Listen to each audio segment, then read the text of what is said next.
Prophecy Chronicles with God's servant Yamkela Joseph.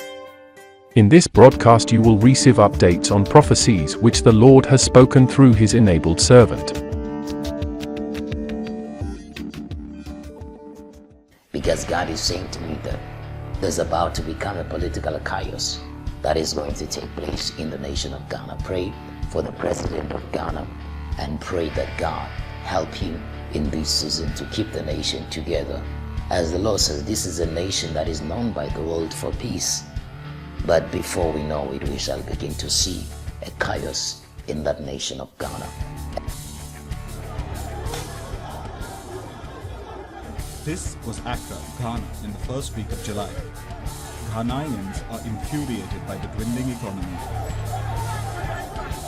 There's no food and fuel, and the currency cedi is crumbling due to rising inflation. Inflation hit an 18-year high of 27.6% in May, topping a year of accelerating prices. Growth slowed to 3.3% in the first quarter, and the value of the cedi has declined 23.5% against the dollar since the year began. Surely the Lord God does nothing without revealing his plan to his servants the prophets. Amos chapter 3 verses 7. Now family, the Lord has spoken once again to me that we need to pray. And I want you to pray especially for the nation of Ghana. Ghana is a very great country, a very beautiful country with beautiful people. But the Lord over the past days have been talking to me that we need to concentrate our prayers and pray specifically for Ghana. Because in the next coming times, the Lord is saying to me that Ghana is about to find itself in serious problems. They will start as political problems, then they will go to become societal problems. And the Lord is saying to me that we need to pray because this is a peaceful country. But I see the chaos begin to rise in Ghana, and the Lord begin to show me that it will become a chaos to an extent it will end up be called, it is like a revolution that I see taking place in Ghana, where it will just be chaos. And as I said the government of Ghana has to pray, especially look at the issue of unemployment in that nation.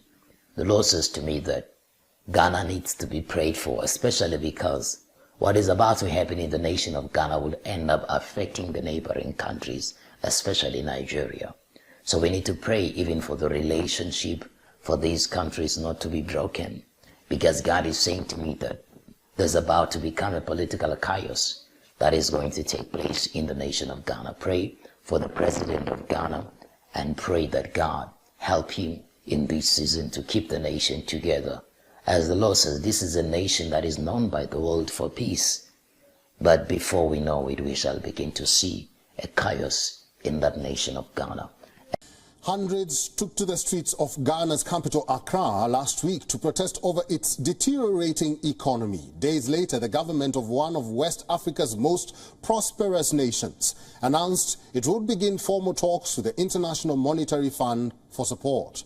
It was a decision many analysts long thought inevitable, despite repeated pledges from Finance Minister Ken Ofori-Atta to never again seek IMF assistance. Why did the country reverse course? And what could the IMF demand in return? Let's find out.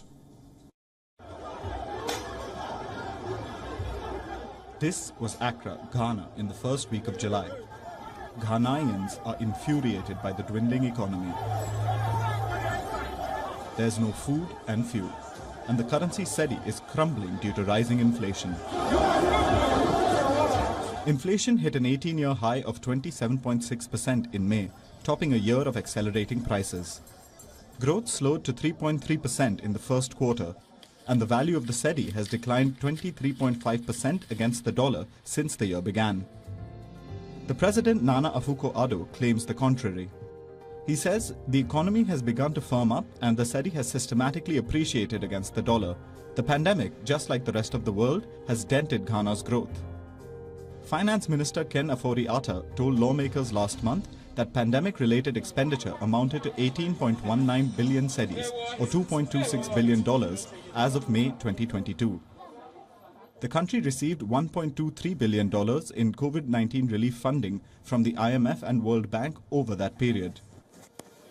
Prices of imported goods rose more than domestically produced ones for the second month in a row in May, including cereals, 20% of which Ghana imports from Russia, having repeatedly seen some of the largest price hikes.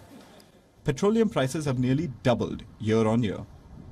Authorities were still unsure about seeking IMF support only 2 weeks ago, but found their hands tied after lawmakers stalled a $1 billion loan and an unpopular electronic payments tax meant to generate revenues underperformed. Authorities hope an IMF program would relieve Ghana's nearly $1 billion balance of payments deficit, which Central Bank Governor Ernest Addison said may result from capital exodus caused by global factors. But experts say the root of Ghana's problem is likely fiscal, as it utilizes continuously greater loans to plug its double-digit fiscal deficit.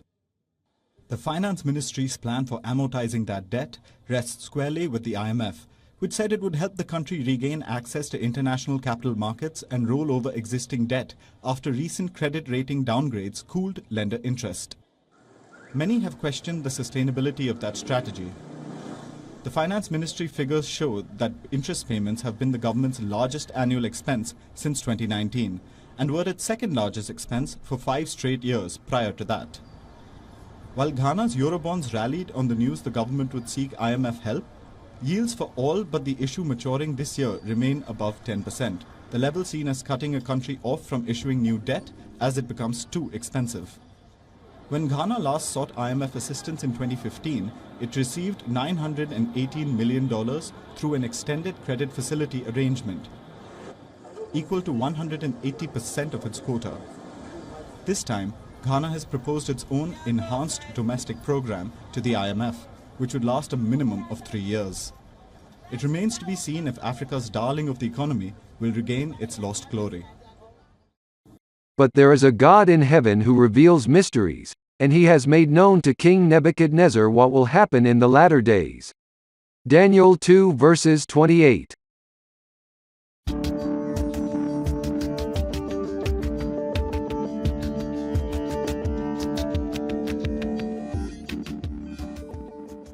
Global One-on-One Encounters with God's servant Yamkela Joseph. Wherever you are now, it is your time to connect in faith.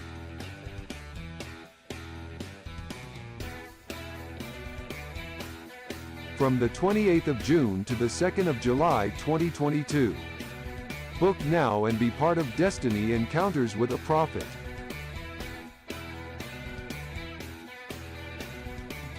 To book, email us now info@jesusreigns.tv.com.